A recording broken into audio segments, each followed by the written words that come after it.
The retail counter that separates merchant from adventurer is not merely a transactional boundary for loot exchange, but a profound threshold demanding you confront the parts of yourself that have been conditioned to equate worth with inventory turnover and customer satisfaction metrics. And true sanctuary requires not optimizing sales through performative hospitality alone, but integrating the weight of your own presence until commerce becomes an act of radical care rather than extractive service.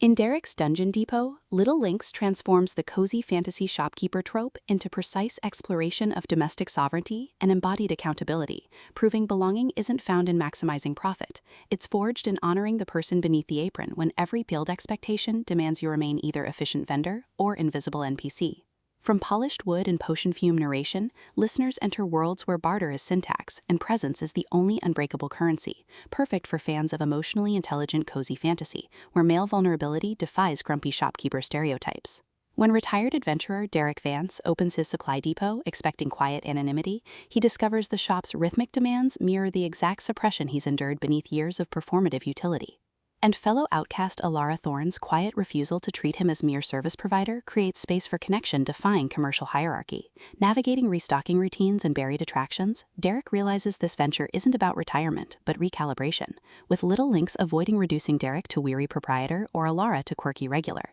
instead crafting radical reciprocity within constraint, where trust is earned through honoring boundaries, even as intimacy blurs them. And audiobook narration amplifies this alchemy by capturing Derek's disciplined composure softening into clarity and Alara's guarded intensity revealing warmth beneath vigilance, making listeners feel seismic shifts of souls learning some spaces can only be claimed when you stop letting ledgers define their validity. What elevates this beyond typical shopkeeper fare is portraying retail intimacy as somatic practice rather than romanticized nostalgia, with Derek confronting how mercantile culture equated worth with output, while Alara creates sanctuary where his contradictions exist without diminishment, their relationship evolving through shared silences during closing hours bypassing performance, rhythms protecting both operational integrity and psychological safety, and mutual defense against patrons mistaking tenderness for unprofessionalism, supported by fellow merchants encoding suppressed grief, elders carrying intergenerational weight, and the depot itself absorbing decades of unspoken bargains, reinforcing that in extraction-based systems, tenderness toward process is technique and presence is sustainable resource, with inventory rituals mirroring emotional attunement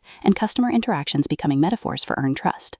For audiobook listeners, this production is immersive descent into sacred stewardship, with narrators embodying Derek and Alara with remarkable distinction, sound design anchoring existential stakes through distant bell chimes, rain against shopfront glass, and hushed breath syncing with moments of clarity, pacing mirroring restorative cadence from deliberate reflection to surging awakenings, ultimately redefining cozy shopkeeper fiction by centering male emotional labor within mercantile frameworks, and affirming that sometimes the most powerful act is choosing to serve slowly, honoring whole self even in landscapes shaped by transaction.